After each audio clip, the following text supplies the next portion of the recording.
Alright, like you already know, my name is Musjaro. Of course, I usually review questions on my channel, straight to the point questions, just short videos and some shortcuts that you need to know. Now, last time we did a video on Gay-Lussac's law of combinable. I believe that maybe you have watched that video. If you have not, go to my channel, of course, watch. Do as you watch, do well to always subscribe and comment, and of course your likes. These are very, very important. Now let's go. There is a question here that I want us to check out. And what's that question all about? The question is actually coming from the aspect of what? Of PH concept. Now, look at the question. We'll go straight to the point, and of course, I'll bring out my shortcuts here and there on how to solve the questions. Now, let's look at it first of all. They said a sample of an apple cider has a pH of 3.15.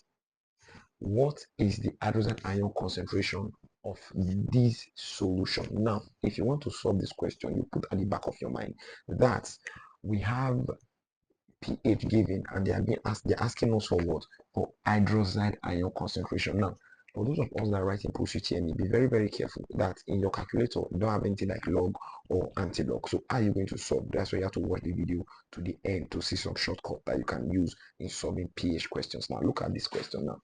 So let's go through its solution. Now, if we come here, first off, for you to calculate hydrogen ion concentration, you needed to know the POH. Remember that POH is equals to minus log hydroxide ion concentration. Now, please be very careful and be very smart about this, that we're not giving the POH. Instead, we're giving the pH. So what are we going to do in this situation? We can actually use get the POH from the pH. How? pH plus POH is equals to what? 14. Now, without wasting much of your time, you make the pH the sort of formula. Therefore, POH is equals to what? 14 minus what? pH. Now, remember that what this will now be equals to 14 minus what's my pH? 3.15, which will give me 10.85. Remember, this is not what they asked us to calculate for. What we just got here was our what? POH. Now, from there, I can now apply this formula that says that what? That POH is equals to minus log OH what? Minus. Therefore, getting to this aspect, make OH a sort of formula will now be what? Concentration of hydroxide ion is equal to this becomes what? Anti-log of minus my POH, which we have got in here, which is what? 10.85. Now, this is where it becomes very, very tricky. Now, for those of us that have calculated that have the function of log and anti-log, you might not have problem in solving these questions from here. How? You just simply press your shift and your log, and of course, you put the value, you get your answer. But if you want to solve this without the aid of a calculator that has a function of log and anti-log, how are you going to go about it? Very easy and very simple. Now, when you get to this place, you have to remember some values in your mind and some log, which I'm going to share with you right away. Now, what's that? Log 1 is equals to 0. Log 2 is equals to 0.3. Log 4 is equals to 0.6, and of course log 8 is equals to 0.9. Now hold these logs or these values at the back of your mind, so remember them, always put at the back of your mind. Now if you get to this place, now when you get to this place, what you have to do, look for the number before the decimal. Now there's a number here before the decimal in this particular question. Now in this particular value, now 10 is the number before the decimal. So what number is after 10? Is 11. Don't be a fool. I'm not asking you for the number after 10 in this place. I'm asking you for the number after 10. So for example, if I have a value of 3 here, the number after 3 is 4.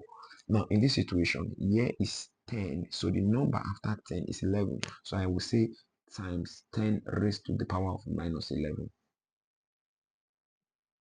Now, when you have done that, what else will you now do? Now, you take this full value and remove it from 11. That means 10.85 from 11. You'll be having 0.15. Now, you get to your table. You look at the table. The table doesn't have 0.15.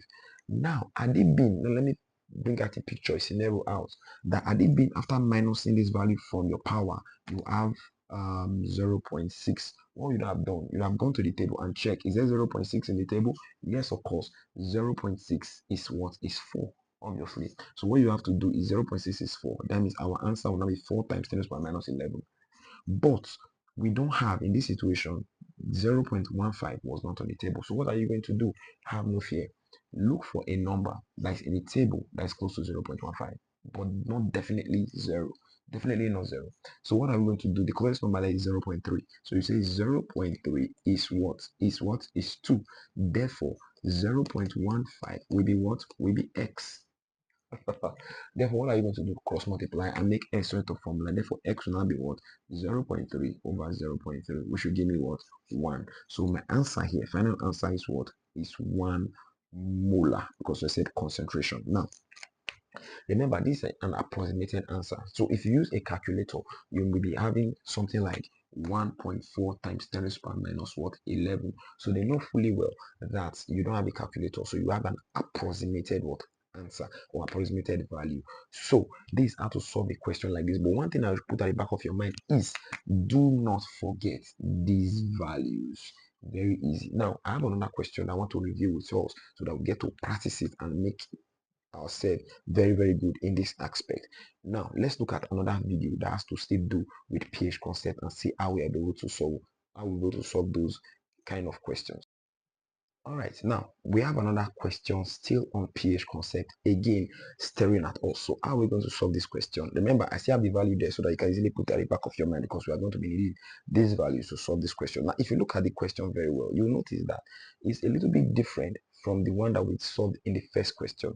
Now the first question was based on, they gave us the pH and we're being asked to calculate for the concentration of hydroxide ion. Now, in this situation, they said calculate the POH of, now we are being asked to calculate for the POH and they gave us the concentration.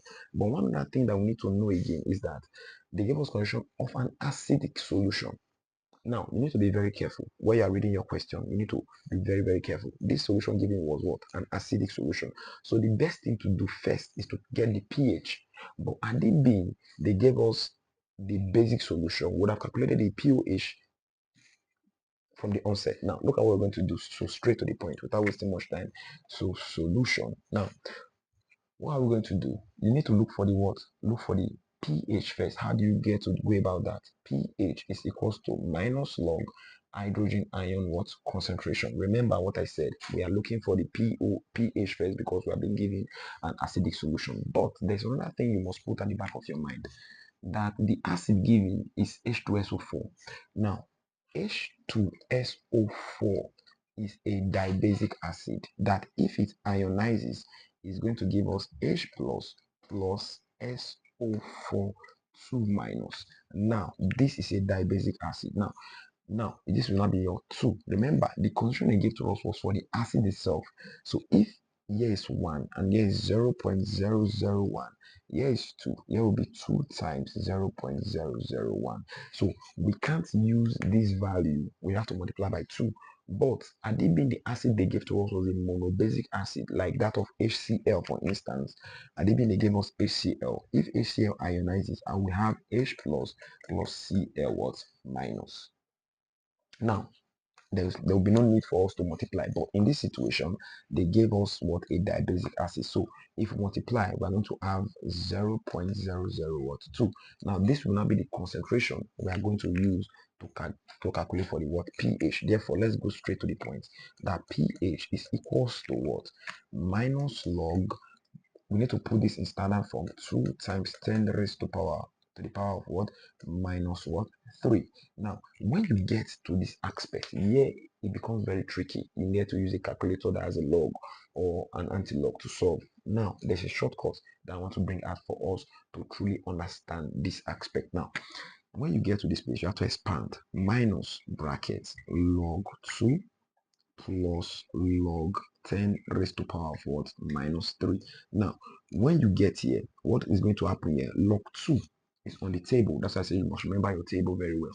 Log 2 is what? Is 0.3. So minus bracket 0.3. The log of a power is the power itself. For instance, if I have log of 10 raised to power x is equals to what? X. Now, look at it now. So here is minus 3, you're going to minus 3 bracket close. So now be minus bracket 0.3 minus 3 will give me minus 2.7. Minus times minus is what? Plus. So it'll give me 2.7. Remember, We are not being asked to calculate for pH. They asked us to calculate for our POH. Now, what are we going to do next? Will now be what? pH plus POH is equals to what? 14. What do we do? Collect like terms. Therefore, POH is equals to 14 minus my pH value, which is 2.7. So final answer there is what? 11 point what?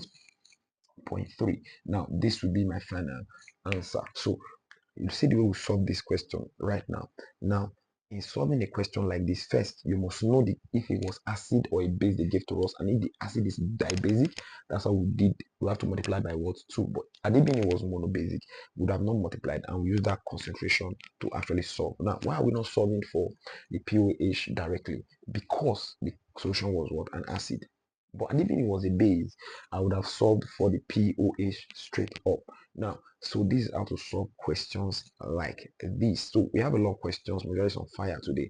We have a lot of questions that I want to review to you after this pH concept. Still on that page, we got to look at what are buffer solutions and how to calculate for what? For buffer solutions. So remember, majority videos for now are usually what? Short and straight to the point, not wasting time at all. So now you now know how to solve without the use of calculator, and of course you know how to apply your formulas very well. So I will see you in other videos. Like I actually said from the beginning of the video, please do well to subscribe, do well to also share, and do well to comment those topics that I think is giving you difficulty. Now a lot of persons have placed some topics in my comment section. Now please do well to always put those topics there. Of course, I want to pile them up. Then we then begin to trash them one after the other. My name remains Musjaru, again the critically acclaimed. So I'll see you in my next video. Thank you very much.